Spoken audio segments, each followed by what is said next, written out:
예레미야 8장 8절에서 12절입니다. 너희가 어찌 우리는 지혜가 있고 우리에게는 여호와의 율법이 있다 말하겠느냐. 참으로 서기관의 거짓 붓이 거짓되게 하였나니 지혜롭다 하는 자들은 부끄러움을 당하며 두려워 떨다가 잡히리라. 보라, 그들이 여호와의 말을 버렸으니 그들에게 무슨 지혜가 있으랴. 그러므로 내가 그들의 아내를 타인에게 주겠고 그들의 밭을 그 차지할 자들에게 주리니 그들은 가장 작은 자로부터 큰 자까지 다 욕심내며 선지자로부터 제사장까지 다 거짓을 행함이라. 그들이 딸 내 백성의 상처를 가볍게 여기면서 말하기를 평강하다 평강하다 하나 평강이 없도다. 그들이 가증한 일을 행할 때 부끄러워하였느냐? 아니라 조금도 부끄러워하지 않을 뿐 아니라 얼굴도 붉어지지 아니하였느니라. 그러므로 그들이 엎드러질 자와 함께 엎드러질 것이라. 내가 그들을 벌할 때 그들이 거꾸러지리라. 여호와의 말씀이니라. 아멘. 예레미야 세 번째 시간입니다. 지난 주일은 흩어지는 예배 주일이어서 여러분들이 흩어져서 예배하셨을 겁니다. 흩어지는 예배 주일이 되면 가끔 이런 문자들이 옵니다. 목사님, 이러이러한 사람 전도하러 그 동네로 가니까 함께 기도해 주세요. 참 흐뭇하고 기분이 좋습니다. 그것이 흩어지는 예배의 의의겠지요. 예수님 믿지 않는 사람을 함께 예배하러 그 동네로 찾아가는 발걸음, 참 아름답습니다. 인생에 있어서 가장 소중한 것 사람 같습니다. 사람보다 더 중요한 건 이 우주에 없습니다. 그래서 우리 삶에 가장 의미 있는 일은 그 사람 한 사람을 예수님의 복음으로 살려내는 것, 죽어가는 영혼들을 예수님의 말씀으로, 예수 그리스도의 십자가와 부활의 복음으로 새로운 영적 생명을 얻도록 우리의 삶이 쓰임받기를 원합니다. 한 주 전에 우리가 예레미야를 보았기 때문에 예레미야서에 대한 내용들이 좀 가물가물하실 것 같습니다. 예레미야 선지자는 제사장 출신의 선지자였고 아버지 hil기야가 제사장이었으니까요. 아나돗이라는 지역 출신입니다. 예레미야 선지자가 활동했던 시기가 중요합니다. 요시야 13년은 예루살렘과 유다가 멸망하기 40년 전입니다. 주전 626년인데요. 그때부터 예레미야가 선지자로서의 사역을 시작해서 예루살렘이 멸망하고 바벨론의 포로로 끌려가던 주전 587년까지 40여 년 동안 말씀을 전했던 선지자가 예레미야입니다. 그러니까 성경 중에서 가장 가슴 아픈 성경이 예레미야서입니다. 하나님의 백성 이스라엘의 멸망을 예언하고 선포한, 그리고 그것을 목도하면서 나라가 망해가는 것들을 몸부림치면서 말씀을 전하는 그러한 선지자가 예레미야이기 때문입니다. 그래서 우리는 예레미야 선지자를 눈물의 선지자 이렇게 부릅니다. 많은 이스라엘 사람들이 예레미야 선지자의 말을 믿지 않았습니다. 그래서 다른 선지자들만 위대하고 훌륭하다고 떠받들고 예레미야 같이 바른 말하는 선지자는 감옥에 가두고 많은 박해와 핍박과 멸시를 했기 때문에 사실 예레미야 선지자가 그 사역하던 시기에는 그렇게 인정받는 유명한 선지자도 아니었습니다. 나라 망한 후에 비로소 예레미야가 참 하나님의 선지자였다라는 것을 깨닫고 그 말씀들을 읽고 묵상하게 된 것이죠. 그런 의미에서 예레미야서는 그 어떤 성경보다 우리가 가볍게 넘길 수 없는 성경입니다. 하나님의 백성이라는 사람들이 어쩌다가 멸망했는지를 배울 수 있는 중요한 성경이기 때문에 그렇습니다. 예레미야서 전체 구조를 다시 한번 보겠습니다. 7가지로 나눌 수 있는데요. 우리는 지금 8장이니까 2번 하나님의 백성의 심판 부분을 묵상하고 있습니다. 예레미야서는 특이한 구조로 되어 있습니다. 4번에 있는 하나님의 백성의 구원을 기점으로 해서 선지자의 순환기가 나오고 하나님의 백성의 심판이 2장에서 25장, 또 이스라엘 주변 열방, 이방 나라들에 대한 심판의 말씀이 끝나기 전에 46장에서 51장까지 나온 후에 이스라엘이 어떻게 멸망했는지 역사적인 기술을 하고 끝나는 그런 성경 구조입니다. 지금 우리는 왜 이스라엘에 대해서 하나님께서 심판하시는가, 왜 하나님의 백성들이 하나님의 심판을 받았는가에 대해서 공부하고 있습니다. 그 2번의 구조, 2장에서 25장이면 어지간한 성경의 분량이잖아요. 굉장히 많은 분량이 좀 복잡하기 때문에 다시 9부분으로 문단을 나눠보면 우리는 세 번째 문단 7장에서 10장까지는 성전 설교라는 제목이 붙어 있습니다. 잠시 후에 보겠지만 예루살렘 성전에서 하나님의 말씀이 선포되기 시작합니다. 그래서 성전의 설교, 또 하나님의 심판과 재난에 대해서 말씀을 전하면서 선지자가 탄식하는 그러한 부분을 우리가 공부하게 될 겁니다. 지난번에는 4장 말씀을 통해서 북에서부터 밀려오는 적군들, 바벨론이라는 북쪽의 군대가 밀려와서 예루살렘과 유다를 심판하여 멸망할 것을 예언하면서 예레미야는 이렇게 몸부림쳤었습니다. 4장 19절인데요. 슬프고 아프다. 내 마음속이 아프고 내 마음이 답답하여 잠잠할 수 없으니 이는 나의 심령이 나팔 소리와 전쟁의 경보를 들음이라. 이미 40년 전에 예레미야 선지자는 전쟁의 소리를 듣고 있는 거예요. 귀로 들려서 들은 것이 아니라 하나님이 말씀하셔서 깨달은 거죠. 미래의 소리죠.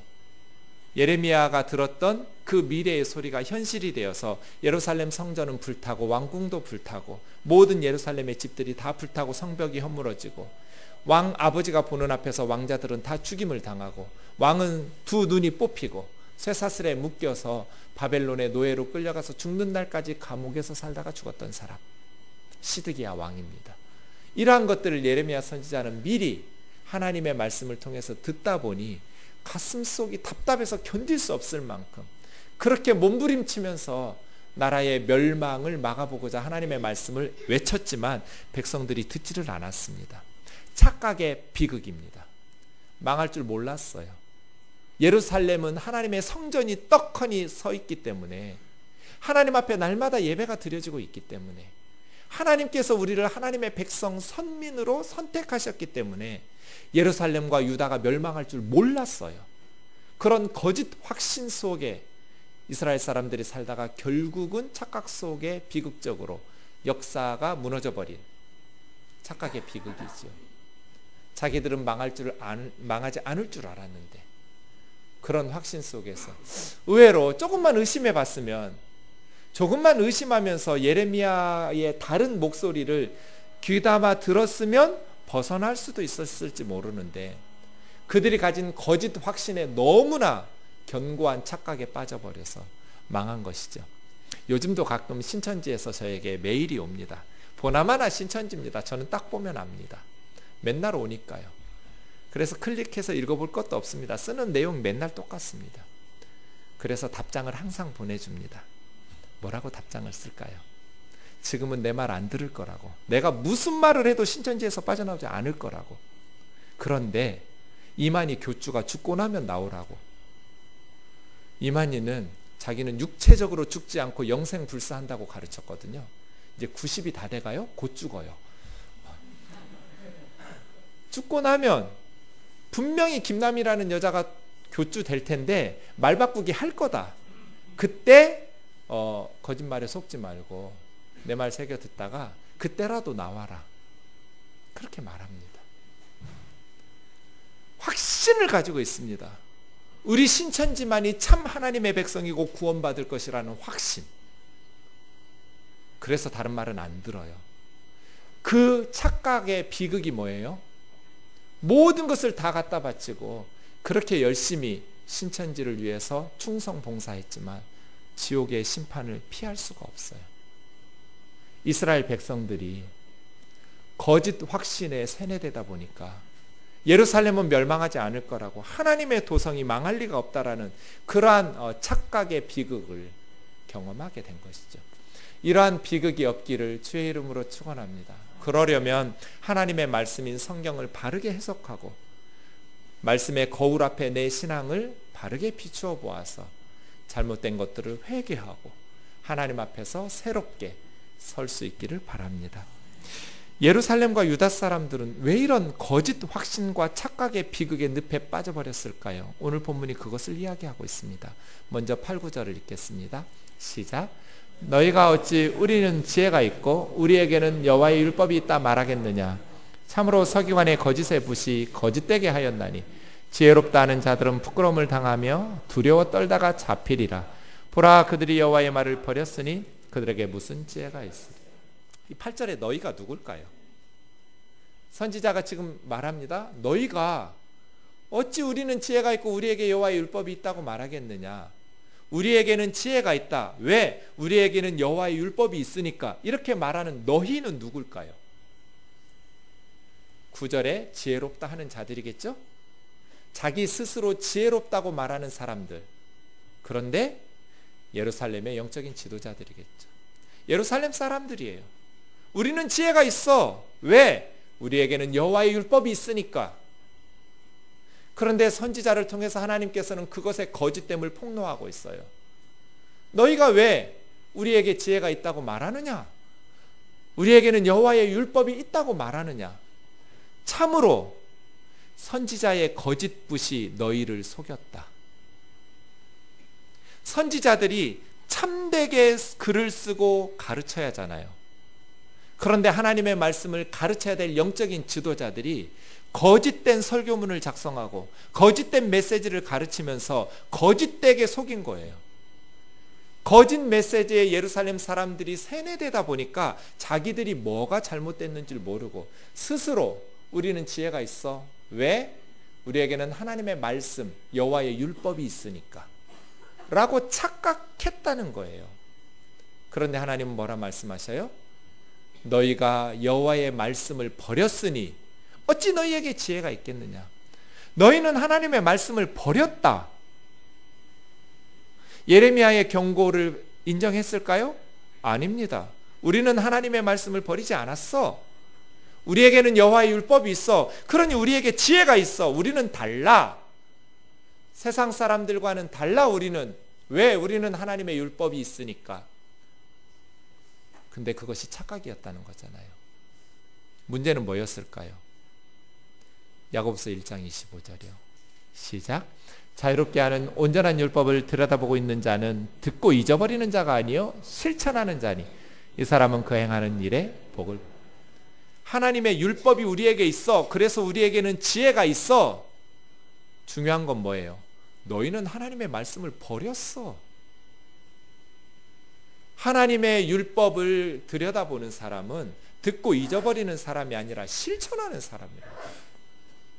예레미야가 아니야 너희에게는 다른 경전이 있어. 아닙니다. 예레미야가 가진 율법이나 유대 종교 지도자들이 가지고 있는 율법은 토씨 하나도 다르지 않고 똑같았습니다. 신천지가 가지고 있는 성경은 우리가 가지고 있는 성경하고 토씨 하나도 다르지 않고 똑같습니다. 이단들이 가지고 있는 성경이 똑같아요. 너희들이 가지고 있는 성경의 내용이 다른 게 아니에요. 너희는 그 바른 하나님의 말씀을 가지고 있으면서도 그 말씀을 실천하지 않으니 그 말씀을 버린 거야. 어찌 너희에게 지혜가 있겠느냐. 그러면 이 지혜는 어떤 지혜예요? 삶의 실천을 통해서 삶의 순종을 통해서 경험하고 배우는 지혜예요.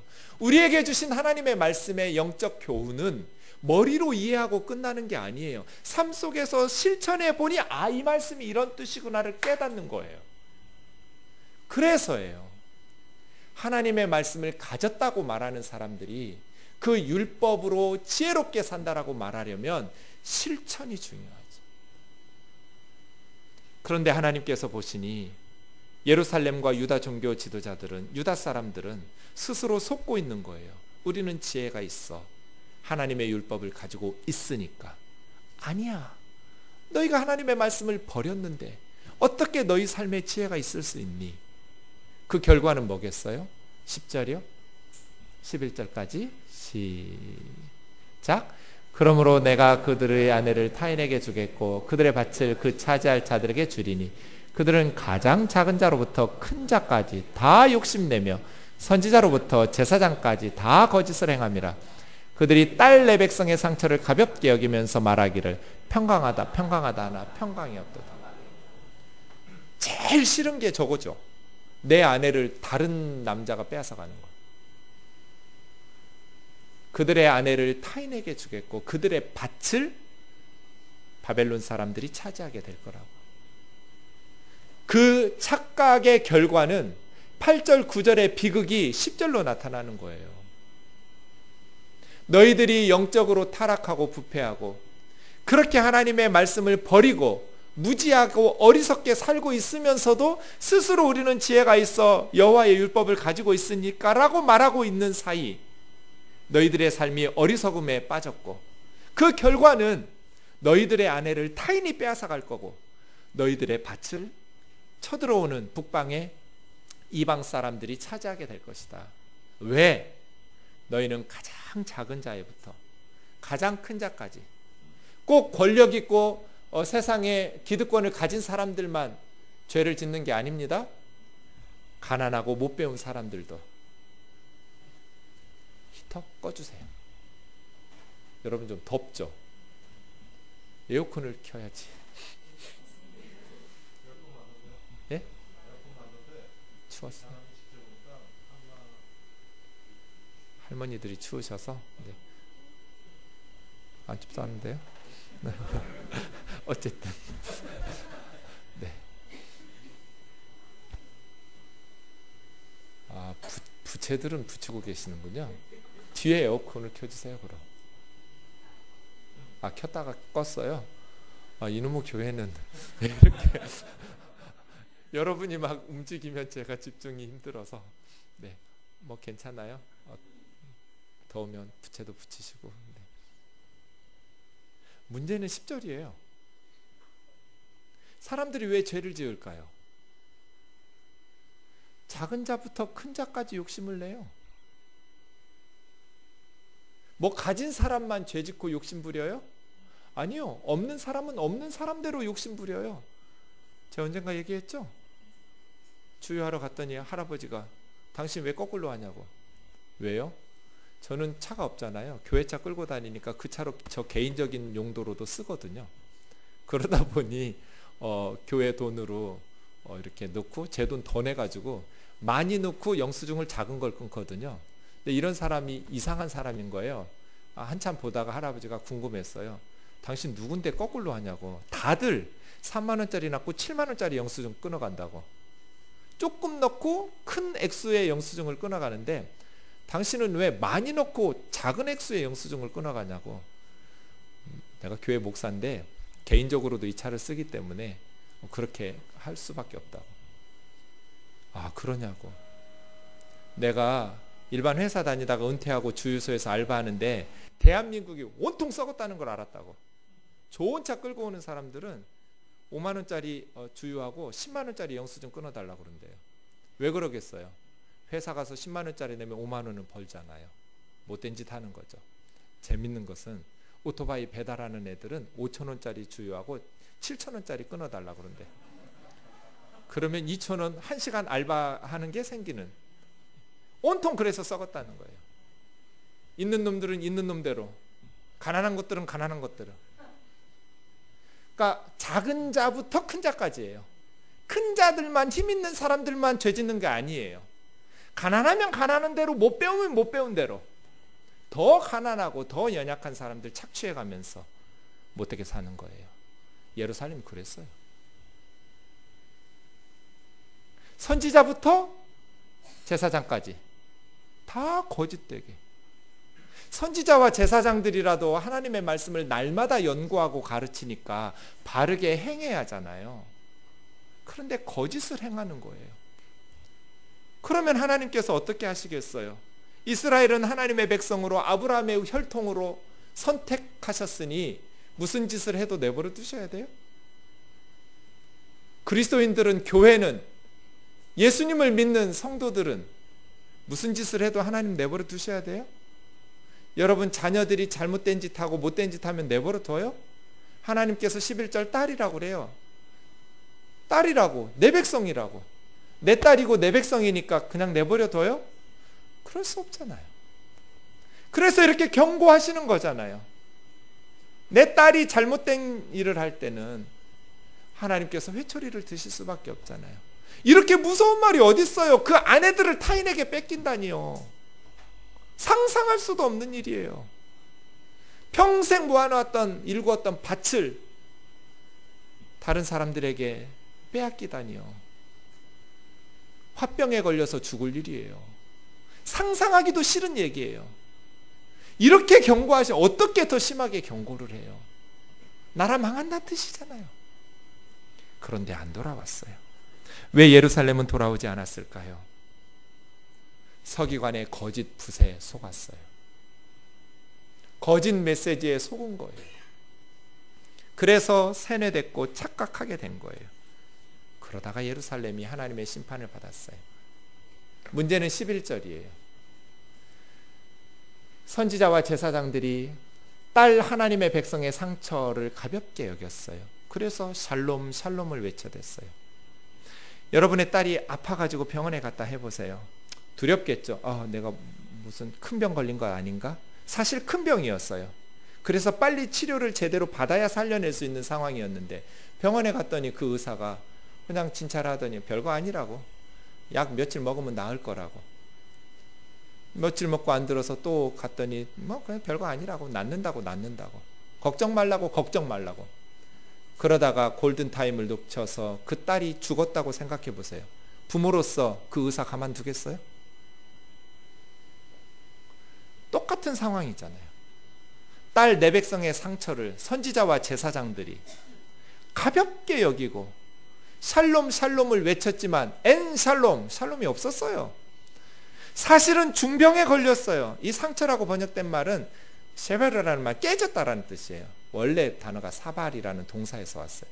사발이 깨지기 쉽잖아요. 그래서 신학교에서 산산조각난 사발 이렇게 가르쳐요. 단어 외울 때. 사바르, 깨지다, 산산조각나다. 산산조각 났어요. 이미 예루살렘이. 신앙이 무너졌어요. 깨져버렸어요. 공동체가 깨졌어요. 무너졌어요. 그러면 위중한 상태니까 선지자와 제사장들은 가볍게 여길 것이 아니라 지금 우리의 상태가 심각한 중병이라고, 얼른 치료해야 된다고 이렇게 외쳤어야 되는데, 하나님의 백성 예루살렘, 하나님의 성전, 주의 자녀들, 하나님께서 복 주실 거라고 샬롬을 외쳐대다가 나라 망한 거잖아요. 한국 교회가 망한다면 똑같은 상황일 것 같아요.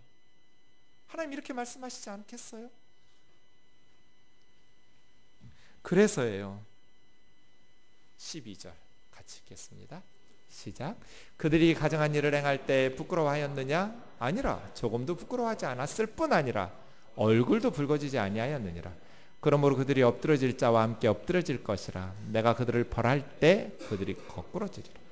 여호와의 말. 가증한 일을 행할 때 너무너무 혐오스러운 죄를 지으면서도 부끄러운 줄을 몰랐어요.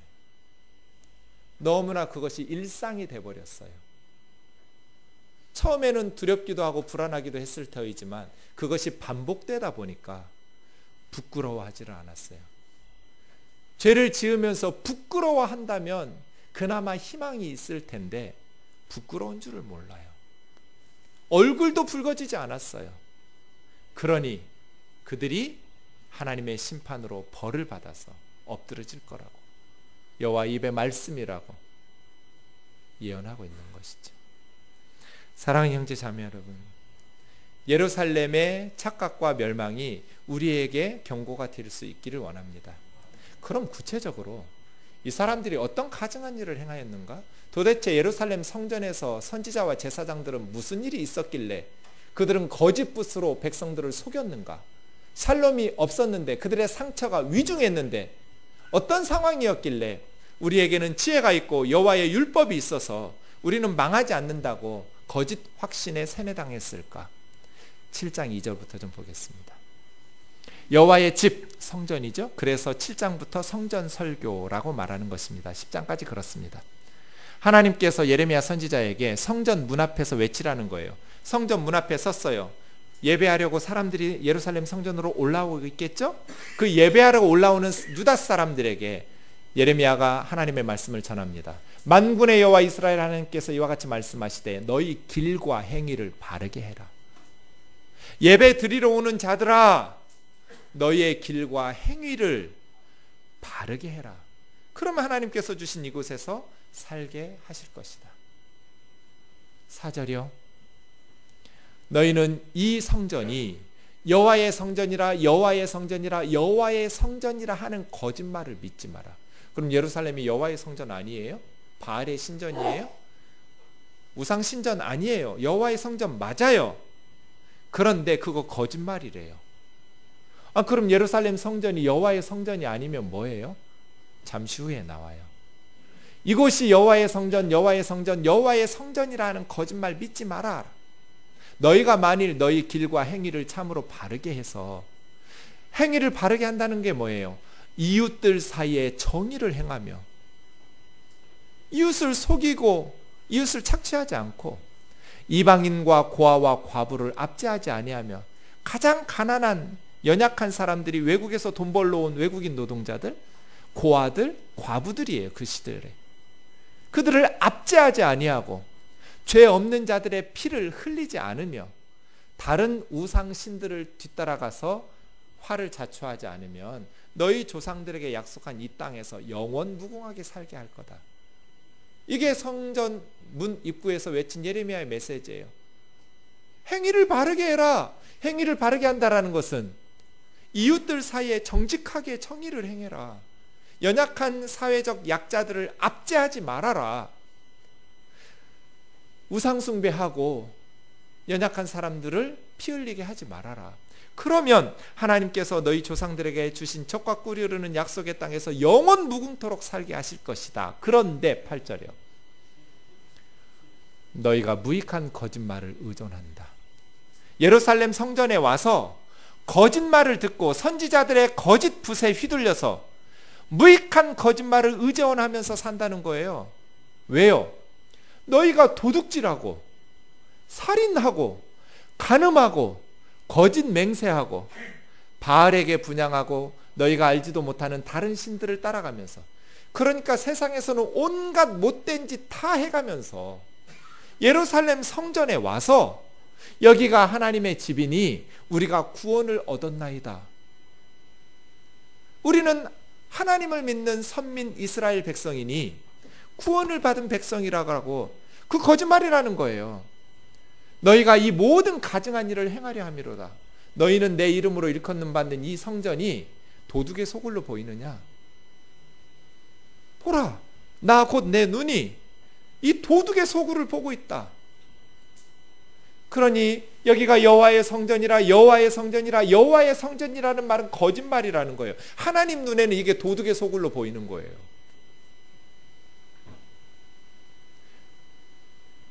이게 예레미야의 질타예요. 하나님께 예배하고 하나님을 섬기러 모이니 하나님의 성전 맞죠. 그런데 그 성전에서 도둑질하고 있는 거예요. 선지자와 제사장들이, 부패한 이 종교 지도자들이 백성들의 신앙심을 이용해서 헌금을 갈취해내는 거예요.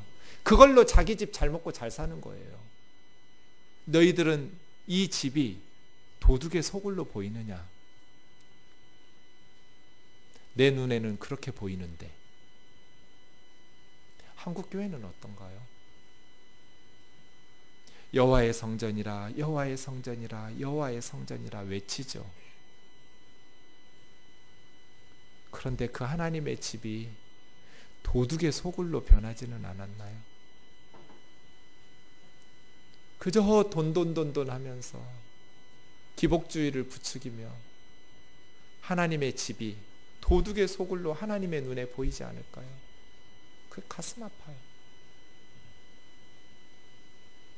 그러면서도 입으로는 우리가 구원을 얻었나이다 라고 외치는 거짓 확신말이에요. 부끄러움을 모르는 거예요. 죄와 벌.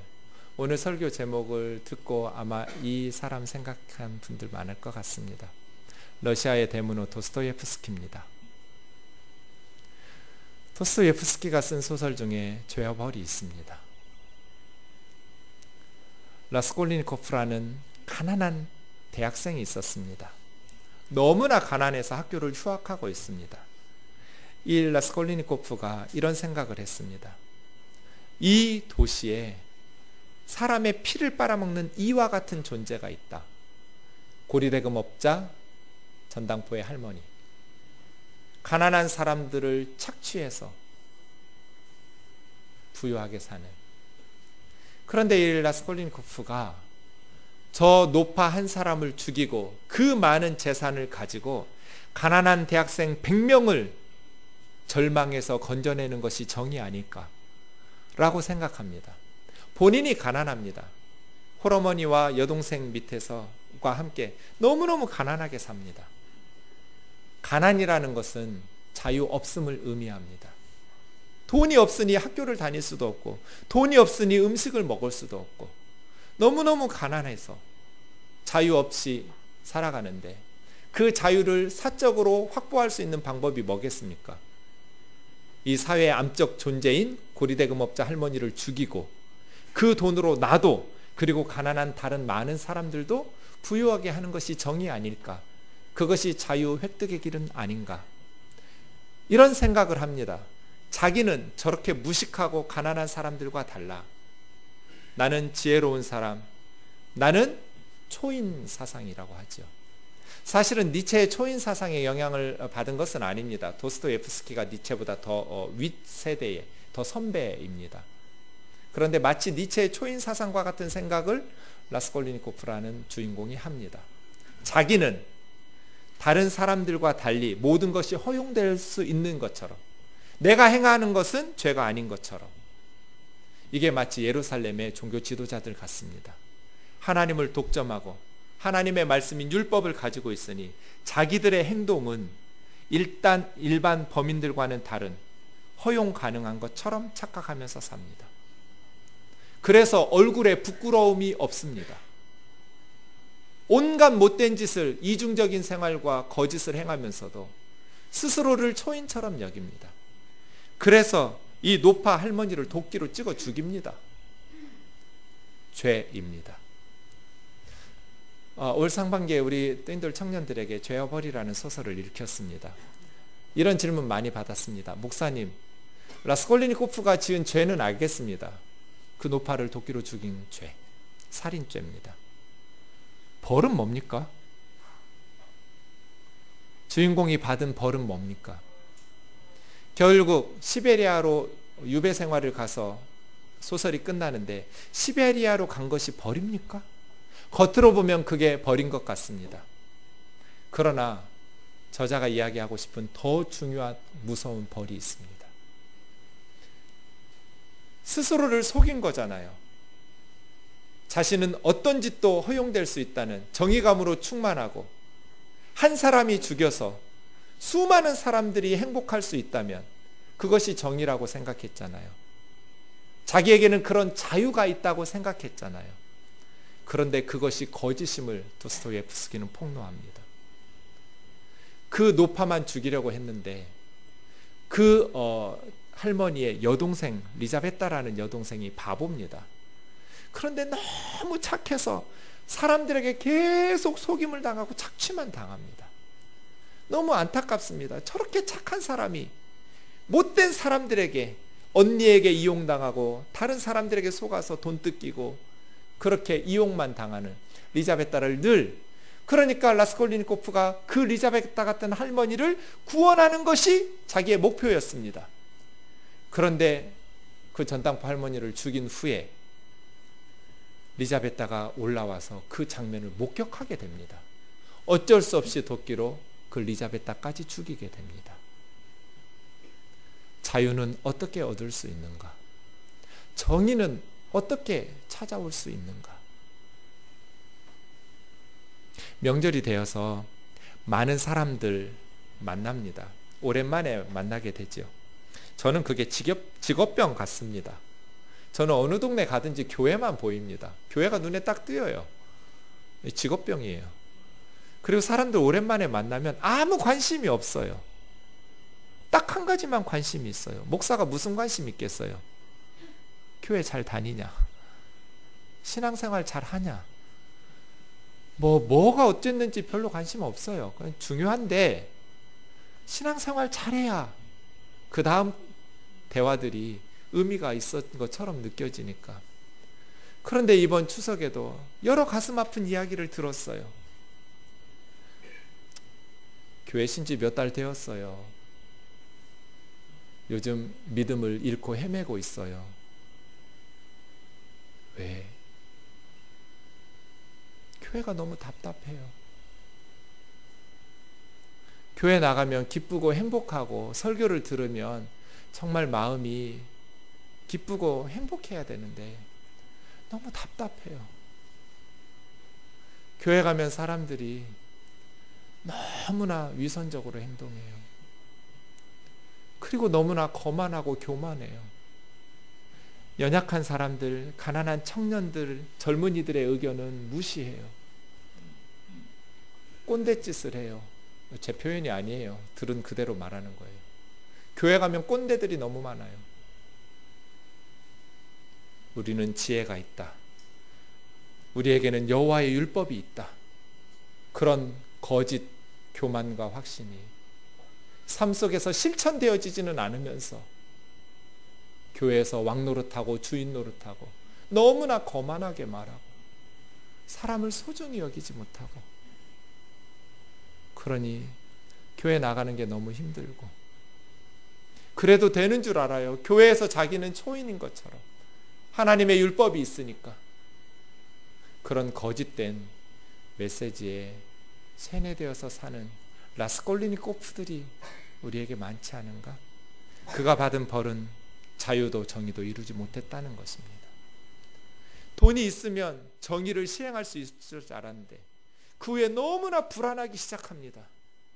그래서 얼마인지 확인도 안 하고 땅에다가 파묻어 버리고 쳐다도 안 봅니다.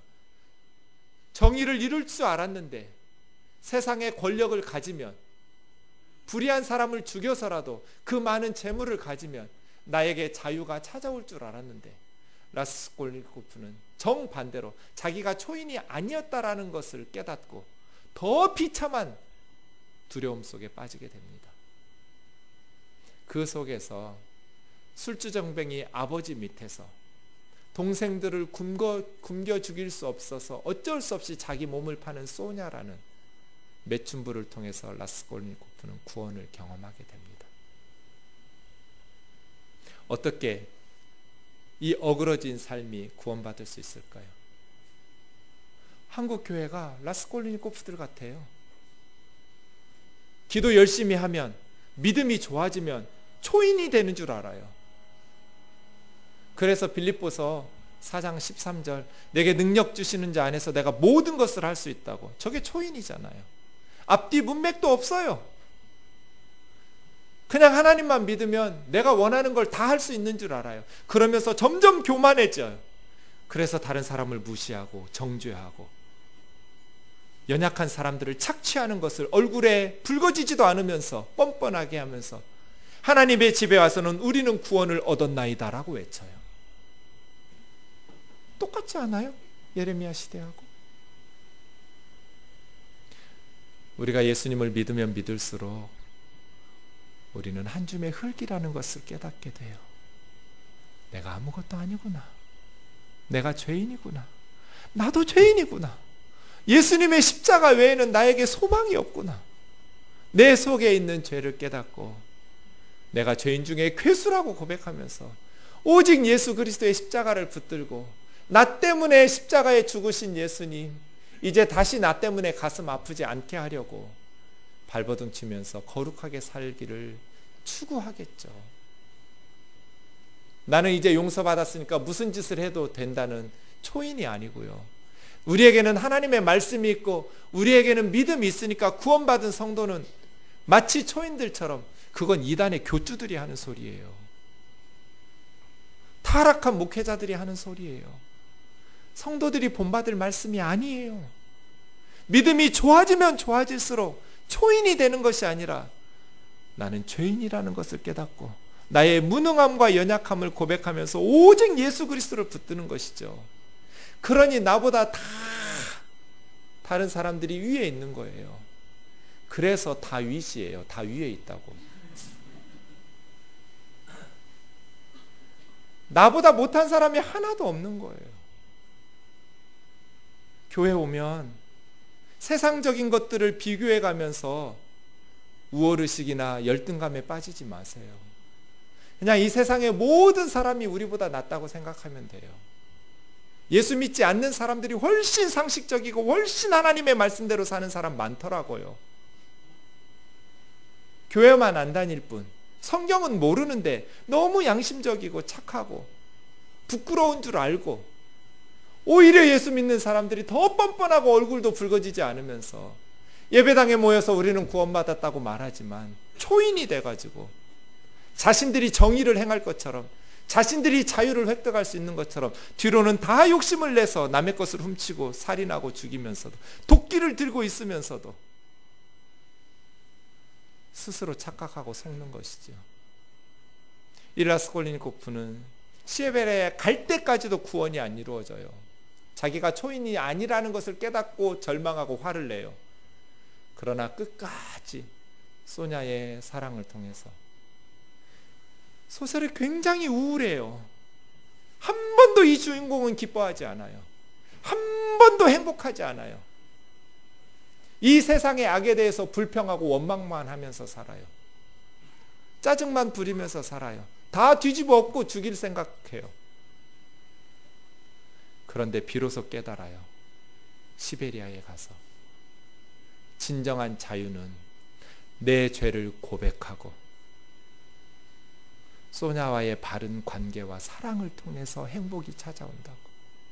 사랑하는 형제 자매 여러분, 우리가 의롭다고 생각하면서 나는 지혜롭다고, 나는 하나님의 말씀이 있다고, 나는 믿음이 있다고, 성령의 사람이라고, 영적 체험과 은사가 있다고 그렇게 거만 떨면서 다른 사람 무시하는 데는 참된 자유와 참된 정의와 참된 행복이 없어요. 내가 연약한 죄인이라는 거, 예수 그리스도의 십자가의 은혜로 내가 용서받았다는 거, 그 예수 그리스도의 십자가가 헛되이 내게서 행하여지지 않도록 그 십자가의 사랑을 실천하면서 살아간다는 그 고백과 예수 그리스도의 은혜 안에서의 관계의 사랑의 회복들이 우리를 자유하게 하고, 그것이 정의예요.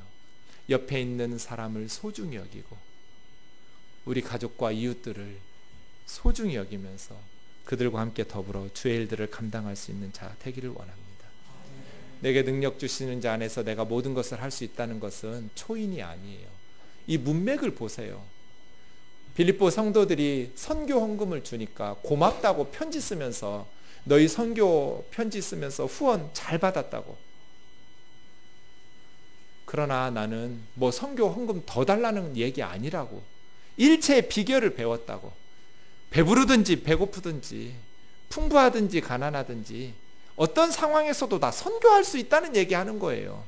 내게 능력 주시는 자 안에서 내가 모든 것을 할 수 있다는 것은 선교사로서 얘기지, 하나님 잘 믿으면, 믿음 좋아지면 뭐든지 다 하는 초인이 된다는 게 아니에요. 우리가 믿음 좋아지고 기도 열심히 하면 모든 걸 다 할 수 있는 게 아니에요. 못해요. 여러분이 뭘 할 수 있어요? 제가 뭘 할 수 있어요? 아무것도 할 수 없어요. 예수 그리스도 안에서 능력 주시는 주님의 은혜로 선교할 수도 있고 주신 사명 감당할 수 있는 거예요. 우리는 연약한 질그릇과 같아요. 사랑하는 형제 자매 여러분, 하나님의 말씀 앞에 더 가까이 나아가기를 원합니다. 마지막 말씀 보고 마치겠습니다. 5장 31절 같이요. 시작. 선지자들은 거짓을 예언하며 제사장들은 자기 권력으로 다스리며 내 백성은 그것을 좋게 여기니 마지막에는 너희가 어찌하랴. 선지자들이 거짓말해요. 제사장들이 하나님께서 주신 권력으로 도둑의 소굴을 만들어요. 목사들이 못된 짓 하고 교회를 도둑의 소굴로 만들면 성도들이 어떻게 해야 돼요? 잘못됐다고 따라가지 말아야 하잖아요. 그런데 내 백성은 그것을 좋게 여기니, 거짓말을 하는 선지자들의 예언을 좋게 여겨요. 자기 권력, 하나님께서 주신 권위를 가지고 도둑의 소굴로 만드는 제사장들을 좋게 여겨요. 왜요? 자기들이 듣기 좋은 소리를 하니까. 여러분, 저한테 속으시면 안 돼요. 제가 설교 22년째 하고 있어요. 저는 여러분이 무슨 소리를 좋아하는 줄 알아요. 저는 선수거든요. 20년 이상 했잖아요. 무슨 말 하면 여러분이 좋아하는 줄 제가 모르겠어요? 제가 바보예요? 그래서 저게 되는 거예요. 백성들이 뭘 좋아하는 줄을 알아요, 선지자들이. 자기들 듣기 좋은 소리 해주는 거 좋아해요. 샬롬 소리를 원해요. 예레미야처럼 목회하면 문 닫아야 돼요. 듣기 싫은 소리 하니까 감옥에 처박아 놓는 거예요. 그래서예요. 마지막 줄. 마지막에는 너희가 어찌하려느냐. 선지자들이 거짓말하고 제사장들이 도둑의 소굴로 만들어내는데 백성들은 그걸 좋아해요. 마지막에는 너희가 어찌하려느냐. 너희들 그렇게 살다가 마지막에는 어찌하려느냐. 그래서예요. 사랑하는 형제 자매 여러분, 여러분이 듣고 싶은 소리를 듣지 말고 하나님이 하시고 싶은 말씀을 들으시기를 바랍니다. 하나님께서 나에게 하시고 싶은 말씀을 듣고, 하나님은 진짜 우리를 사랑하시는 분이거든요. 그러니 그 말씀 듣고 회개하고 돌이키면 돼요. 행실과 길을 바르게 하면 된단 말이에요.